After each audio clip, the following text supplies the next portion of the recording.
வணக்கம் லெஸ்போர்ட் நேயர்களே, நான் உங்க Nivas and welcome to another episode of IPL match reviews. And இந்த மேட்ச்ல நம்ம ரிவ்யூ பண்ண போற கேம் வந்து Delhi Capitals versus Royal Challengers Bangalore. Match நடந்தது டெல்லியில. இதோட ரிவர்ஸ் பிக்சர் பெங்களூர்ல நடந்துச்சு, சின்னசுவாமி ஸ்டேடியம்ல. அதுல கர்நாடகாவை சேர்ந்த KL ராகுல் ஒரு ஃபென்டாஸ்டிக்கான ஒரு இன்னிங்ஸ் ஆடி அவருடைய டீமுக்கு வந்து ஒரு வெற்றியை எடுத்து கொடுத்துட்டு ஒரு காந்தாரா செலிப்ரேஷன் போட்டாரு சின்னசுவாமி ஸ்டேடியம்ல. இது ஏன் ஹோம் கிரவுண்ட் அப்படின்னு சொல்ற மாதிரி அதை வச்சுதான் இந்த ரிவர்ஸ் பிக்சர் வந்து மார்க்கெட் பண்ணாங்க. என்ன ஹைப் அப்படின்னா, விராட் கோலியினுடைய ஹோம் கிரவுண்டான ஃபெரோஷா கோட்ல ஆட போறாங்க. விராட் கோலி அதுக்கு வந்து ரிவெஞ்ச் எடுப்பாரா அப்படின்ற கேள்விதான் கேட்டிருந்தாங்க. ரிவெஞ்ச் எடுத்தாரா அப்படின்னா எடுத்தாரு, ஆனா எடுக்கல அப்படின்ற மாதிரியான ஒரு இன்னிங்ஸ் தான் வந்து விராட் கோலி கிட்ட இருந்து நம்ம இன்னைக்கு பார்த்தோம். RCB டாஸ் ஜெயிச்சுட்டு சேஸ் பண்றோம் அப்படின்னு சொன்னாங்க. சர்ப்ரைசிங்கான டெசிஷனா இருந்துச்சு. காரணம் என்னன்னா, டெல்லியில போன சீசன்ல இருந்து இந்த மேட்ச் முன்னாடி வரைக்கும் சேஸ் பண்ற டீம்ஸ் ஜெயிக்கவே இல்லை. ஃபர்ஸ்ட் பேட்டிங் ஆடுற டீம்ஸ் மட்டுமே ஜெயிச்சுட்டே இருந்துச்சு. அதுக்கு காரணம் லாஸ்ட் சீசன்ல இருந்து இந்த மேட்சுக்கு முன்னாடி வரைக்கும் வந்து டெல்லியில நடந்த எல்லா மேட்சுமே ஹை ஸ்கோரிங் 200+ டார்கெட் இருக்கிற மாதிரியான கேம்ஸா தான் அமைஞ்சிச்சு. அந்த கேம்ஸ் எல்லாமே வந்து ஃபர்ஸ்ட் இன்னிங்ஸ்ல 220, 213 ஸ்கோர்ஸ் இருந்து செகண்ட் இன்னிங்ஸ்ல அதை சேஸ் பண்ண கஷ்டப்பட்ட மாதிரியான கேம்ஸா மட்டுமே அமைஞ்ச மாதிரி நம்ம பார்த்திருந்தோம். ஆனா இந்த மேட்ச் அந்த மாதிரி இல்ல. இந்த மேட்ச் ஒரு ஃபென்டாஸ்டிக்கான ஒரு கேம் நம்ம பார்த்தோம். அதாவது எப்படின்னா, ஃபர்ஸ்ட் இன்னிங்ஸ்ல வந்து பவுலர் சூப்பரா பெர்ஃபார்ம் பண்ணி ஒரு 162க்கு வந்து டெல்லியை ரெஸ்ட்ரிக்ட் பண்ணாங்க.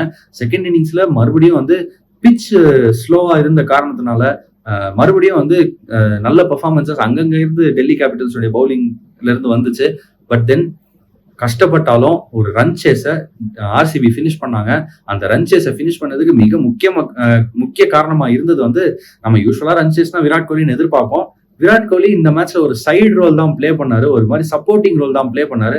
ஆனா அதை சேஸ் பண்றதுக்கு மிக முக்கிய காரணமா இருந்தது வந்து குருணால் பாண்டியா அப்படின்றத நம்ம பார்த்தோம். ஃபர்ஸ்ட் இன்னிங்ஸ்ல 162 ரன் தான் வந்து டெல்லி கேபிட்டல்ஸ் அடிச்சாங்க. அதுக்கு RCB பவுலிங் ஒரு மிகப்பெரிய காரணம் தான், அதுல எந்த விதமான டவுட்டுமே கிடையாது. ஆஸ் யூஷுவல் புவனேஸ்வர் குமார், யாஷ் தயாலும் நியூ பால்ல ஆரம்பிச்சாங்க. பட் அந்த ஸ்பெல் ரொம்ப எக்ஸ்பென்சிவா இருந்ததுக்கு காரணம் அபிஷேக் பொருளுடைய ஃபென்டாஸ்டிக் பேட்டிங். ஆனா அந்த நேரத்துல ஜாஷ் ஹேசல்வுட் எப்பெல்லாம் RCBக்கு தேவைப்பட்டிருக்கோ அப்பெல்லாம் விக்கெட் இந்த சீசன் ஃபுல்லா எடுத்து கொடுத்திருக்காரு. இந்த மேட்ச்லயும் பண்ணாரு. நல்லா ஆடிட்டு இருந்த அந்த அபிஷேக் பொருளோட விக்கெட் எடுத்தாரு. அங்கிருந்து டெல்லி கேபிட்டல்ஸுக்கு ஒரு சின்ன சரிவு ஏற்பட்டுச்சு அப்படின்றத நம்ம பார்த்தோம். அதுக்கப்புறம் வந்து ஃபார்ம்ல இருக்கிற கருண் நாயர் வந்தாரு. அவர் பெரிய இன்னிங்ஸ் ஆடுவாருன்னு நம்ம எதிர்பார்த்தோம். அவரு பெரிய இன்னிங்ஸ் ஆடல. யாஷ் தயாலுடைய ஒரு பேக் ஆஃப்ல இருந்து ஒரு ஸ்லைட்லி ஷார்ட்டர் டெலிவரியை வந்து மிஸ்ஜட்ஜ் பண்ணி தூக்கி அடிச்சு அவுட் ஆனாருன்றத பார்த்தோம். இன்னொரு பக்கம் KL ராகுல் வந்தாரு. ஸ்கிராட்சி இன்னிங்ஸ் 39 பால்ல வந்து 41 ரன் தான் அவரால் அடிக்க முடிஞ்சிச்சு. சரி, அத்தனை பால்ஸ் ஃபேஸ் பண்ணிட்டாரு. இனிமே வந்து அவர் ஆக்சிலரேட் பண்ணி ஒரு பெரிய ஸ்கோர் அடிப்பாருன்ற மாதிரியான ஒரு நிலைமையில புவனேஸ்வர் குமார் திரும்ப வந்து அவரோட விக்கெட் எடுத்தாரு. ஃபேண்டாஸ்டிக்கான ஒரு விஷயம், அது டேர்னிங் பாயிண்டா அமைஞ்சிச்சு கேம்ல. இது மட்டும் இல்லாம ஃபேஃப் டு பிளஸி ஒரு இன்ஜுரியில இருந்து வந்து இன்னைக்கு ஒரு கம்பேக் கொடுத்திருந்தாரு. இன்ஜுரியில இருந்து ஒரு பேட்ஸ்மேன் வந்ததுமே பெரிய பெர்ஃபார்மன்ஸ் கொடுக்கறதுன்றது கஷ்டம். அதுதான் நம்ம பார்த்தோம். பெருசா ஃபார்ம்ல இல்ல. டைமிங் வந்து அவரால் பிடிக்க முடியல. யூஸ்வல் அந்த ஒரு ஃபேஃப் டு பிளஸி டைமிங் அவரால் எடுக்க முடியல. கஷ்டப்பட்டாரு. அண்ட் ஒரு பாயிண்ட்ல சரி ஓகே, இவ்வளவு நேரம் கஷ்டப்பட்டிருக்காரு, கொஞ்சம் வந்து செட் ஆயிருப்பாரு, இதுக்கப்புறம் அடிப்பாரு அப்படின்னு நம்ம நினைக்கும் போது குருணால் பாண்டியா அவரோட விக்கெட் எடுத்தாரு. இன்டெலிஜென்ட் பவுலிங் பார்த்தோம் நம்ம RCB கிட்ட இருந்து, entire RCB bowling line up கிட்ட இருந்து. பட் மிக முக்கியமா RCB ஸ்பின்னர்ஸ் கிட்ட இருந்து குருணால் பாண்டியா இன்டெலிஜென்ட்டா போட்டாரு. அப்பப்போ பேச வேரி பண்ணி ஸ்லைட்லி ஸ்லோவரா ஒரு நார்மல் லெஃப்ட் ஆர்ம் ஸ்பின்னர் மாதிரி போட்டு டேர்ன் பண்ணாரு. திடீர்னு ஒரு பால் 117 km/h அக்சர் பட்டேலுக்கு ஒரு பவுன்சரும் போட்டாரு. சரி, அவர் தான் அப்படி போடுறாருன்னு பார்த்தா இன்னொரு பக்கம் சுயாஷ் சர்மா 100 km/h மேல அவரும் ஃபாஸ்டா தான் போடுறாரு எல்லா பாலும். ஆனா அந்த ஸ்பீட்ல கூட பாலை டேர்ன் பண்ண வைக்கிறாரு. ஃபேண்டாஸ்டிக்கா ரிப் அண்ட் டேர்ன் ஆகுது அவருக்கு. அதாவது பால் வந்து பிட்ச்ல பட்டதும் அப்படியே சம டேர்ன் கிடைக்குது.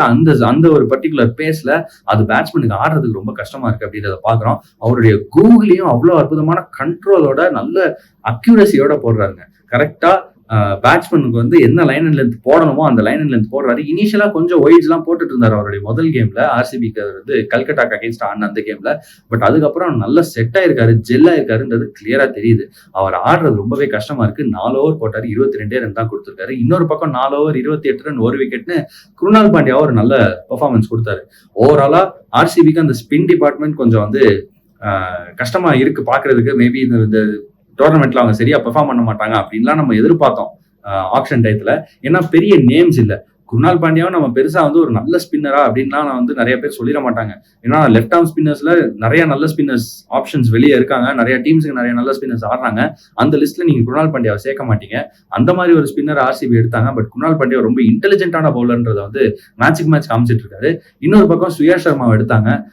மறுபடியும் எந்த ஒரு நல்ல ஸ்பின்னருக்கும் போகல, பிக் நேம் ஸ்பின்னர்ஸ் யாருக்குமே போகல அப்படின்ற ஒரு கேள்வி இருந்துச்சு. பட் ஸ்ரீயா சர்மாவும் சூப்பரா பெர்ஃபார்ம் பண்ணியிருக்காங்க. ஆஃப் லேட் ஆர்சிபியினுடைய ஸ்பின் பவுலிங் நல்லா இம்ப்ரூவ் ஆயிருக்குன்றதை நம்ம பார்க்குறோம். இன்னொரு பக்கம் ஆர்சிபியினுடைய பேஸ் பவுலிங் கேட்கவே வேணாங்க. Purple cap holder Josh Hazlewood வந்து எப்பெல்லாம் தேவையோ அப்பெல்லாம் ஆர்சிபியை காப்பாற்றி கொடுத்துருக்காரு. ஆனா இந்த மேட்சோட ஹீரோ வந்து புவனேஸ்வர் குமார், டவுட்டே கிடையாது. நல்லா போட்டுட்டு இருந்த ஹேசல்வுட், நல்ல இந்த பேக் ஆஃப் லைன் டெலிவரிஸ்லாம் போட்டு நல்ல சக்சஸ்ஃபுல்லா இருந்த அந்த ஹேசல்வுட் வந்து ஏன் திடீர்னு டெத் ஓவர்ஸ்ல ஃபுல்லர் லென்ஸ் யார்கர்ஸ் ட்ரை பண்ண ஆரம்பிச்சாருன்னு தெரியல. அந்த யார்கர்ஸ் விழல, அதனால ஃபுல் டாசஸா மாறுச்சு, அப்படி இல்லைன்னா ஃபுல்லர் லென்த் டெலிவரிஸா மாறுச்சு. அது வந்து ட்ரைஸ்டன் ஸ்டப்ஸுக்கும் சரி, விப்ராஜ் நிகமுக்கும் சரி ஈஸியா இருந்துச்சு பேட்டிங். ஆனா அந்த டெத் ஓவர்ஸ் அவங்க ஒரு 36 ரன் எடுத்தாங்க அந்த டெத் ஓவர் ஸ்பேஸ்ல. ஒரு ஓவர் ஆஃப் ஹேசல்வுட் கிட்ட இருந்தோம், ஒரு ஓவர் ஆஃப் யாஷ் தயால் கிட்ட இருந்தோம். ஆனா அந்த டெத் ஓவர்ஸ்ல 2 ஓவர் போட்டாரு புவனேஸ்வர் குமார். பெர்ஃபெக்டா இந்த பிச்சுக்கு என்ன தேவையோ அதை பண்ணுவோம், அதை பண்ணா விக்கெட் விழும், இல்ல அட்லீஸ்ட் ரன் போகாம இருக்கும் அப்படின்ற மாதிரி ஒரு நம்பிக்கையில ஸ்லோவர் ஷார்ட்டர் பால்ஸ் போட்டாரு. அதாவது back of line deliveries into the wicket slower balls போட்டாரு. அதுதாங்க இந்த விக்கெட்ல யூஸ் ஆச்சு, அதுதாங்க இந்த விக்கெட்ல ஒர்க் ஆச்சு. இந்த விக்கெட் வந்து பால் ஹோல்ட் ஆகி வந்துச்சு. அப்பப்போ பால் கொஞ்சம் லோவாகவும் இருந்துச்சு, பெருசா பவுன்ஸும் ஆகல, பால் கொஞ்சம் நின்று வந்துச்சு அப்படின்றத நம்ம கிளியரா பார்த்தோம். அங்க slower balls and back of line deliveries போட்டா ஒர்க் ஆகுன்ற நம்பிக்கையோட புவனேஸ்வர் குமார் அந்த டெத் ஓவர்ஸ் 2 ஓவர் போட்டாரு. அற்புதமான பவுலிங் பர்ஃபார்மன்ஸை நம்ம பார்த்தோம் புவனேஸ்வர் குமார் கிட்ட இருந்து. ஓவராலா இந்த டோர்னமெண்ட் ஃபுல்லாவே ஆர்சிபியுடைய பவுலிங் அசத்திட்டு இருக்கு. இந்த மேட்சும் செம்மையா பவுலிங் போட்டாங்க, எந்த விதமான டவுட்டுமே இல்லை.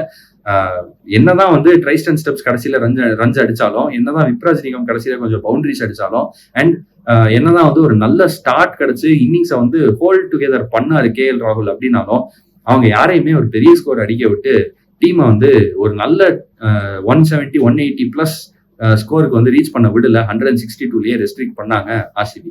இந்த இடத்துல ஒரு சின்ன விஷயம் என்ன அப்படின்னா, அந்த டெத் ஓவர்ஸ்ல வந்து கொஞ்சம் எக்ஸ்பென்சிவா இருந்தாங்க ஆர்சிபியினுடைய பவுலர்ஸ் அப்படின்றது ஒரு பக்கம். அதாவது ஹேசல்வுட் அண்ட் யாஷ் தயால் வந்து எக்ஸ்பென்சிவா இருந்தாங்கன்றது மட்டும் இல்லாம சில மிஸ்ஃபீல்ட்ஸ் பார்த்தோம். அதுலயும் முக்கியமா வந்து விராட் கோலி கிட்ட இருந்து 2 மிஸ்ஃபீல்ட் பார்த்தோம். அதுல ஒன்னு பவுண்டரி போயிருச்சு, இன்னொன்னு அவர் எப்படியோ காப்பாத்தி அதுல இருந்து ஒரு ரன் அவுட் அடிச்சாரு. இந்த மாதிரியான மிஸ்ஃபீல்ட்ஸ் நம்ம பெருசா விராட் கோலி கிட்ட இருந்து பார்த்தது இல்ல. இந்த சீசன் ஃபுல்லா ஆர்சிபி சிறப்பா ஃபீல்டிங் பண்ணியிருக்காங்க, அவங்க கிட்ட இருந்துமே இந்த மாதிரி மிஸ்ஃபீல்ட்ஸ் பார்த்தது இல்ல. ப்ராபப்ளி இந்த டோர்னமெண்ட் போக போக இது ஒரு லாங் டோர்னமெண்ட்ன்றதுனால கொஞ்சம் அந்த டயர்ட்னஸ் ஃபெட்டிக் வருதான்ற ஒரு கேள்வி இருக்கு நமக்கு. பவுலர்ஸ் கிட்டேயும் அதை நம்ம பாக்குறோம். பட் ஓவராலா என்ன அப்படின்னா, ஆர்சிபியினுடைய இந்த பெர்ஃபார்மன்ஸ்ல மிக முக்கியமா இந்த பவுலிங் பெர்ஃபார்மன்ஸ்ல அவங்க பவுலர்ஸுடைய எக்ஸ்பீரியன்ஸ் தான் அவங்களை நிறைய இடத்துல காப்பாத்திருக்கு. இந்த மாதிரியான ஃபெட்டிக் வர்றதா இருந்தாலும் சரி, இல்ல சில நேரம் வந்து மேனேஜ்மெண்ட் ஒரு சில முடிவு எடுக்கிறாங்க, அது வந்து அவங்களுக்கு சாதகமா போக மாட்டேங்குது, அந்த மாதிரியான ராங் டெசிஷன்ஸா இருந்தாலும் சரி, அதுல இருந்து ஆர்சிபியை காப்பாத்தி திரும்ப கொண்டு வரது வந்து அந்த பவுலர்ஸ்னுடைய எக்ஸ்பீரியன்ஸ் தான். புவனேஸ்வர் குமாரை பத்தி நம்ம எல்லாருக்குமே தெரியும். புவனேஸ்வர் குமார் வந்து இன்னைக்கு எப்படி ஜஸ்பிரீத் பும்ரா எல்லாருக்கும் ஒரு இன்ஸ்பிரேஷனா இருக்காரோ, ஜஸ்பிரீத் பும்ராவுக்கு முன்னாடி இவர் தான் இன்ஸ்பிரேஷனா இருந்தாரு. அந்த 2013 டேட்ல ஒரு என்ட்ரி கொடுத்தாரு. அண்ட் அதுக்கப்புறம் அப்படியே பாப்புலர் ஆனார், ரொம்ப பாப்புலர் ஆனார். அரௌண்ட் 2016 17 இன்ஃபேக்ட் 2019 அவ்வளவு பாப்புலரா இருந்தாரு புவனேஸ்வர் குமார். அப்படி ஒரு அற்புதமான ஒரு பவுலர், பாலை 2 பக்கமும் ஸ்விங் பண்ணுவார். அவ்வளவு ஒரு அழகான பவுலிங் ஆக்ஷன் இருக்கும். நம்ம எல்லாருக்குமே வந்து ப்ராபப்ளி ஆல்மோஸ்ட் எல்லாருமே வந்து ஒரு கட்டத்துல புவனேஸ்வர் குமாருக்கு ஒரு பெரிய ஃபேனா இருந்திருப்போம்னு நான் நினைக்கிறேன். அவர் அத்தனை வருஷம் கிரிக்கெட் ஆடிட்டு இருந்திருக்காரு, அவருக்கு அவ்வளவு எக்ஸ்பீரியன்ஸ் இருக்கு. என்னதான் அந்த டெத் ஓவர்ஸ்ல அவருக்கு முன்னாடி உள்ள 2 பவுலர்ஸ் வந்து இந்த ஃபுல்லர் லென்த் யார்கர்ஸ் எல்லாம் போட்டு அடி வாங்கினாலும் குயிக்கா அதை பார்த்து அடாப்ட் பண்ணார். இல்ல ஃபுல்லர் லென்த் யார்கர் இங்க ஒர்க் ஆகல, நான் என்னோட பழைய ஸ்கில் செட்டுக்கு போறேன், பழைய ஐடியாவுக்கு போறேன், பழைய பிளானுக்கு போறேன், இந்த பிட்ச்ல வந்து shorter lengths and slower balls தான் ஒர்க் ஆகும் அப்படின்ற மாதிரி யோசிச்சாரு. அதை போனாரு, அவருக்கு ஒர்க் ஆச்சு. இதே மாதிரி எக்ஸ்பீரியன்ஸ் தான் ஹேசல்வுட் காமிச்சிட்டு இருக்காரு. He is one of the best bowlers in the world at this current scenario, at this current time. என்ன அப்படின்னு பாத்தீங்கன்னா, கிளென் மெக்ராத் கிட்ட இருந்து கேப் ரிசீவ் பண்ண பிளேயர் இவரு. அவருடைய டெபு மேட்ச்ல, ஆஸ்திரேலியாவுக்கான டெபுல வந்து கிளென் மெக்ராத் தான் அவருக்கு கேப் பிரசென்ட் பண்ணாரு. கிளென் மெக்ராத் மாதிரியே தான் போடுறாரு. லைன் அண்ட் லென்த் ஒன்று பிக் பண்ணிட்டாருன்னா அக்யூரேட்டா அங்கேயே போடணும் அப்படின்ற மாதிரி நினைக்கிறாரு. அந்த டாப் ஆஃப் வந்து டார்கெட் பண்ணிக்கிட்டே இருக்காரு. அவருடைய எக்ஸ்பீரியன்ஸ் ஒரு மிகப்பெரிய விஷயம். அத்தனை மேட்ச் ஆடிட்டாரு அவர் ஆஸ்திரேலியாவுக்கு, வேர்ல்ட் கப் ஜெயிச்சு கொடுத்துட்டாரு, வேர்ல்ட் டெஸ்ட் சாம்பியன்ஷிப் ஜெயிச்சு கொடுத்துட்டாரு, டெஸ்ட் மேட்சஸ்ல வந்து ஆஸ்திரேலியாவை ஜெயிக்க வச்சுக்கிட்டே இருந்திருக்காரு. அந்த எக்ஸ்பீரியன்ஸ் எல்லாத்தையுமே அவர் கொண்டு வந்து லிமிடெட் ஓவர்ஸ்லயும் காட்டுறாரு அப்படின்றத பாக்குறோம். அதனாலதான் எப்பெல்லாம் ஆர்சிபிக்கு தேவையோ அப்பெல்லாம் கொண்டு வந்து ஒரு விக்கெட் வந்து எடுத்து கொடுத்துருக்காருன்றத பாக்குறோம். பவுலிங்லயும் குருணால் பாண்டியா லேஸ்பட்ட ஆள் கிடையாதுங்க. ரொம்ப வருஷமா IPL ஆடி இருக்காரு, ரொம்ப வருஷமா டொமஸ்டிக் கிரிக்கெட் ஆடி இருக்காரு. இந்தியாவுக்கு ஒரு டயத்துல வந்து ஆடின ஒரு பிளேயர் தான். அவர்கிட்டயும் எக்ஸ்பீரியன்ஸ் இருக்கு. அந்த எக்ஸ்பீரியன்ஸையும் அவருடைய இன்டெலிஜென்ஸையும் அவர் கம்பைன் பண்ணி தான் வந்து மேட்ச்ல நல்லா பிரசென்ட் பண்றாரு அப்படின்றத நம்ம பாக்குறோம். விராட் கோலியினுடைய எக்ஸ்பீரியன்ஸும் அவங்களுக்கு பெருசா ஹெல்ப் பண்ணுது ஃபீல்டுல. இந்த மாதிரி ஓவராலா இந்த எக்ஸ்பீரியன்ஸ்ட் பிளேயர்ஸ் எல்லாம் எப்பெல்லாம் தேவையோ அப்பெல்லாம் வந்து ஆர்சிபியை காப்பாத்தி கொடுத்துருக்காங்க. அதுக்கு மிக முக்கியமான காரணம் அந்த எக்ஸ்பீரியன்ஸ் அவங்க பயன்படுத்திக்கிட்டு அந்த நிலைமைக்கு ஏற்ற மாதிரி அடாப்ட் பண்றாங்க. அந்த அடாப்டபிலிட்டி தான் ஆர்சிபிக்கு ஒரு மிகப்பெரிய அட்வான்டேஜா இந்த சீசன் ஃபுல்லா இருந்திருக்கு, இதுக்கப்புறமும் இருக்கும் அப்படின்னு நம்புவோம். இது வந்து ஆர்சிபியினுடைய பவுலிங் பர்ஃபார்மன்ஸை பத்தினது. செகண்ட் இன்னிங்ஸ்ல ஆர்சிபி பேட்டிங் ஆட வந்தாங்க. ஒரு ஸ்கிராட்சி இன்னிங்ஸ் விராட் கோலி கிட்ட இருந்து நம்ம ஆல்ரெடி சொன்னோம். பட் அவர் ஓபன் பண்ண அவருடைய ஓப்பனிங் பார்ட்னர் யாருன்னு பாத்தீங்கன்னா ஜேக்கப் பெத்தல். ஃபில் சால்ட்டுக்கு ஒரு ஃபீவர், காய்ச்சல் காரணமா அவர் இந்த மேட்ச் ஆடல. அவருக்கு பதிலா இளம் வீரரான யங் சூப்பர் ஸ்டார் அப்படின்னு சொல்லிட்டு இருக்காங்க, அதாவது அப்கமிங் சூப்பர் ஸ்டார் அப்படின்னு சொல்லிட்டு இருக்காங்க. இங்கிலாந்து கிரிக்கெட்டோட அப்கமிங் சூப்பர் ஸ்டார் அப்படின்னு இங்கிலீஷ் மீடியா அவ்வளோ ஹைப் பண்ற இந்த பிளேயருக்கு அப்படி என்ன இருக்கும், ஏன் அவங்க அப்கமிங் சூப்பர் ஸ்டார்னு சொல்றாங்க அப்படின்றதுக்கு ஒரு எடுத்துக்காட்டா 2 ஷாட் ஆனார். செம ரிஸ்ட் ஒர்க், செம டைமிங். ஆனா அதுக்கு மேல வேற எதுவும் காட்டல அப்படின்றத நம்ம பார்த்தோம். ஒரு பெரிய இன்னிங்ஸ் வரல, ஜஸ்ட் ஒரு ஸ்னீக் பீக், ஒரு ட்ரெய்லர் வந்துச்சு. ப்ராபப்ளி அடுத்த கேம் வந்து ஃபில் சால்ட் ஃபிட் ஆனதும் திரும்ப உள்ள வந்துருவாரு. ஆனா பாக்குறதுக்கு ரொம்ப எக்ஸைட்டிங்கா இருக்கு. ஒரு நல்ல டேலண்ட்டை வந்து ஸ்கவுட் பண்ணி எடுத்துட்டு வந்திருக்காங்க ஆர்சிபி. ஸ்கவுட் பண்ணி எடுத்துட்டு வந்திருக்காங்க இசிபியும் கூட. இங்கிலீஷ் கிரிக்கெட் போர்டும் நல்ல ஸ்கவுட்டிங் பண்ணியிருக்காங்க. இவருக்கு கண்டிப்பா ஃபியூச்சர் இருக்கு. இந்த மேட்ச்ல பெருசா அவரால் வந்து காட்ட முடியல அப்படின்றத நம்ம பார்த்தோம். அவர் சீக்கிரம் அவுட் ஆயிட்டாரு அப்படின்றத அக்ஷர் பட்டேல் அவரோட விக்கெட் எடுத்தாரு. அதுக்கு முன்னாடி கொஞ்சம் டேமேஜ் பண்ண 2 பவுண்டரிஸ் அடிச்சாரு. அக்ஷர் பட்டேல் அவரோட விக்கெட் மட்டும் எடுக்கலங்க. அதுக்கப்புறம் 2 பால்ல தேவ்தத் படிகளுடைய விக்கெட், ஃபார்ம்ல இருக்கிற தேவ்தத் படிகள் விக்கெட்டே எடுத்து கொடுத்துட்டாரு. அக்ஷர் பட்டேல் எங்க பவுலிங் போட்டாருன்னா பவர் பிளேல ஓவர்ஸ் 1 and 3 போட்டாரு. அதாவது ஃபர்ஸ்ட் அண்ட் தேர்ட் ஓவர் போடுறாருன்னா ஈஸியா கிடையாது. நீங்க ஃபாஸ்ட் பவுலரா இருந்தீங்கன்னா ஓடி வந்து 2 பவுன்சர் அண்ட் ஓவர் போட்டு காப்பாத்திக்கலாம். நீங்க அந்த ஓவரை வந்து காப்பாத்திக்கலாம். அந்த 2 பால் நீங்க ரன் கொடுக்காம கூட நீங்க எஸ்கேப் ஆயிடலாம். அப்படி இல்லைன்னா ஏர்லியா நியூ பால்ல பால் ஸ்விங்காவும் நீங்க தப்பிக்கலாம். ஒரு ஸ்பின்னரா நியூ பால்ல போடுறதுன்றது அந்த பவர் பிளேல 2 ஃபீல்டர் வெளியே இருக்கும்போது போடுறதுன்றது ஈஸியே கிடையாது. சூப்பரா போட்டார் அக்ஷர் பட்டேல். அந்த இடத்துல கேப்டன் அக்ஷர் பட்டேலுக்கு ஒரு மிகப்பெரிய ஹேட்ஸ் ஆஃப். அவ்வளவு அற்புதமான ஒரு கேப்டன்சி அந்த ஃபேஸ்ல நம்ம பார்த்தோம்.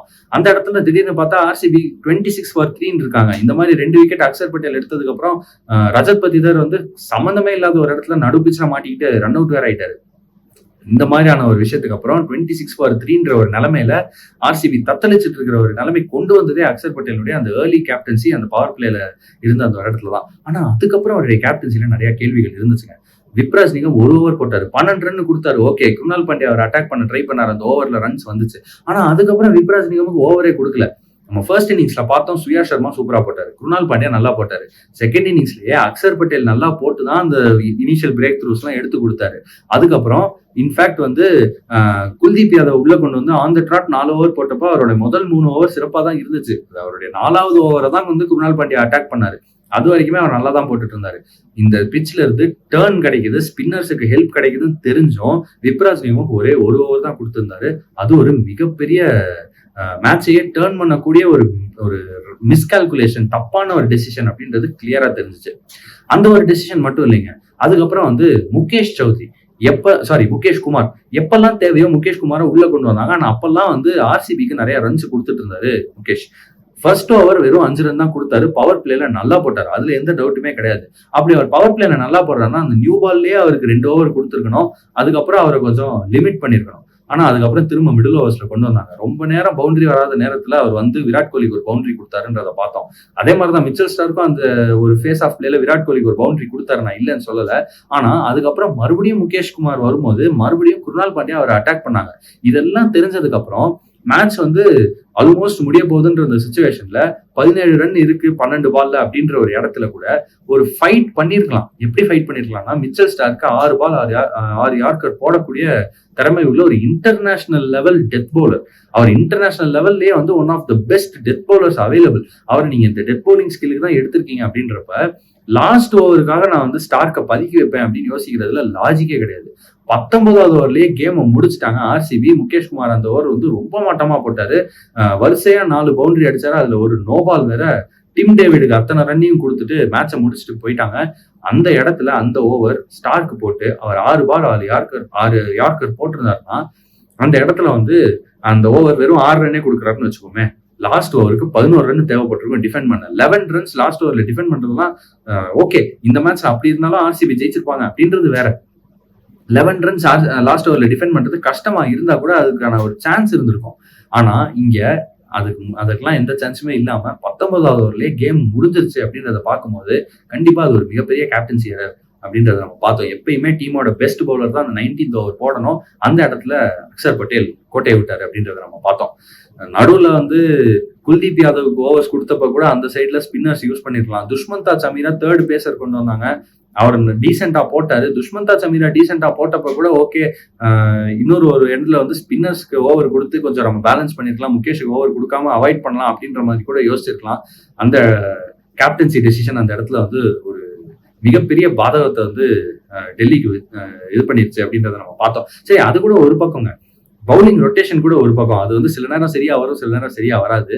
ஃபீல்டு செட்ஸ்ல நிறைய இடத்துல ஈஸி பவுண்டரிஸ் கொடுத்தாங்கன்றத பார்த்தோம். ரொம்ப நேரம் ஆர்சிபி பவுண்டரியே வராத நேரத்துல ஒரு குல்தீப் யாதவ் ஓவர்ல மிட் விக்கெட் ஃபீல்டு இல்லாம மிட் விக்கெட்ல பெரிய கேப் வச்சுட்டு கவுகார்னர்ல பெரிய கேப் வச்சுட்டு போடுறாங்க விராட் கோலிக்கு.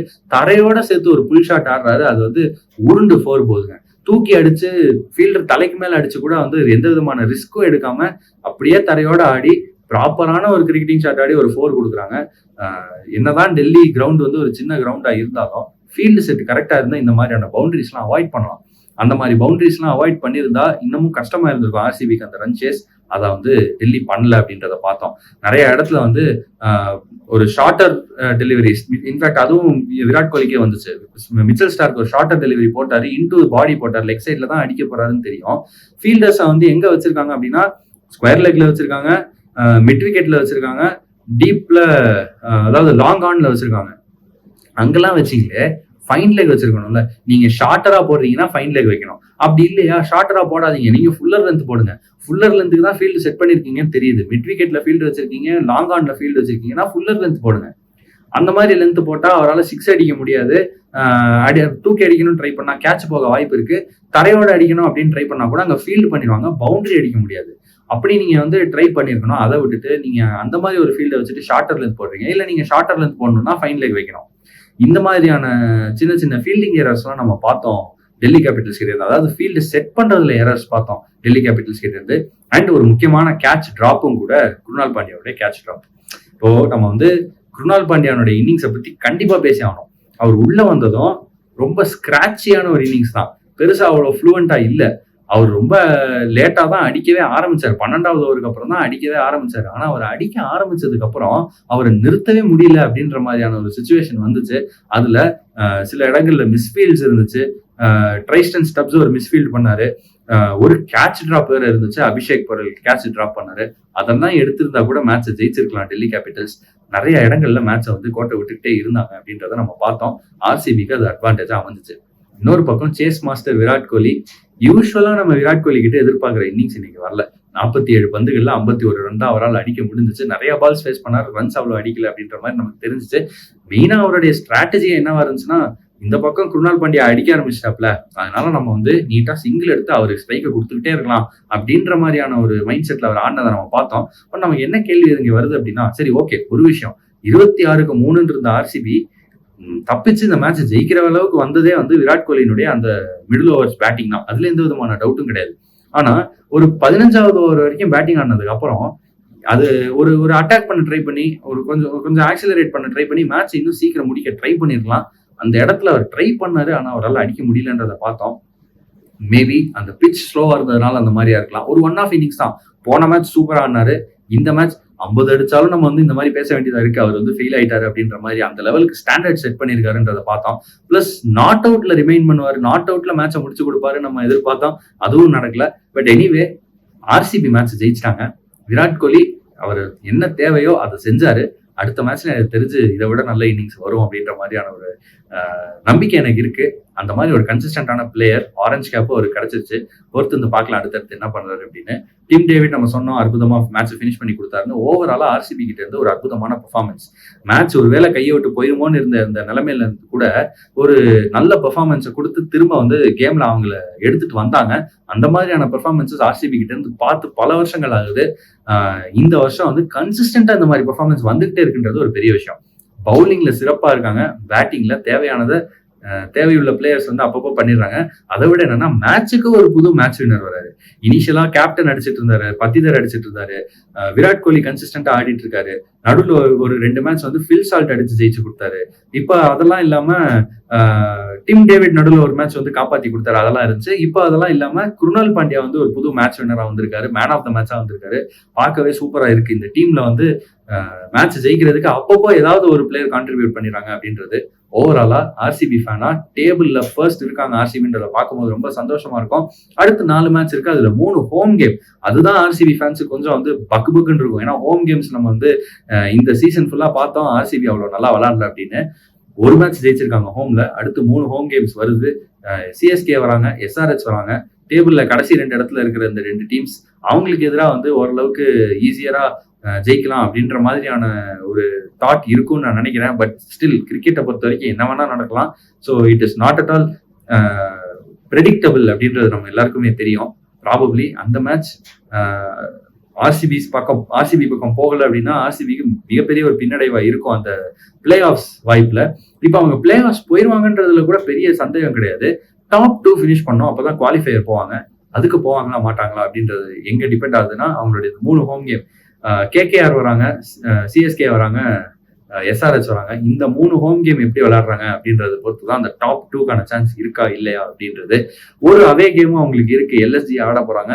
அந்த அவே கேம் அவங்க எப்படி ஆடுவாங்க அப்படின்றதையும் நம்ம பொறுத்து வந்து பார்க்கலாம். ஓவராலா ஆர்சிபிக்கு குவாலிஃபை ஆகிறதுக்கான சான்சஸ் சூப்பரா இருக்கு. இப்ப டாப் ஆஃப் த டேபிள்ல இருக்காங்க. டாப் 2ல ஃபினிஷ் பண்ணுவாங்களா மாட்டாங்களா? நீங்க என்ன சொல்றீங்க அப்படின்னு கமெண்ட்ல சொல்லுங்க. நீங்க என்ன நினைக்கிறீங்க அப்படின்னு. ஓவராலா இந்த மேட்சை பொறுத்த வரைக்கும் டெல்லி கேபிட்டல்ஸ் கொஞ்சம் சரிவை ஃபேஸ் பண்றாங்க. அவங்களுடைய பேட்டிங் ஃபார்ம் கொஞ்சம் கவலைக்கிடமா இருக்கு. பவுலிங்ல இந்த மாதிரி கேப்டன்சி ஏரர்ஸ் எல்லாம் இருக்கு. அதெல்லாம் ஒரு பக்கம். அவங்களும் குவாலிஃபை ஆயிருவாங்க அப்படின்ற மாதிரி தான் தெரியுது. நீங்க என்ன நினைக்கிறீங்க? எந்த பொசிஷன்ல டெல்லி கேபிட்டல்ஸ் குவாலிஃபை ஆவாங்க அப்படின்றதையும் கமெண்ட்ல சொல்லுங்க. That's it for this video. அடுத்த வீடியோல நான் உங்களை வந்து சந்திக்கிற வரைக்கும், எதர் ஒரு மேட்ச் ப்ரிவியூ ஆர் மேட்ச் ரிவ்யூல நான் உங்களை வந்து சந்திக்கிற வரைக்கும், until then please like, share and subscribe. Thank you.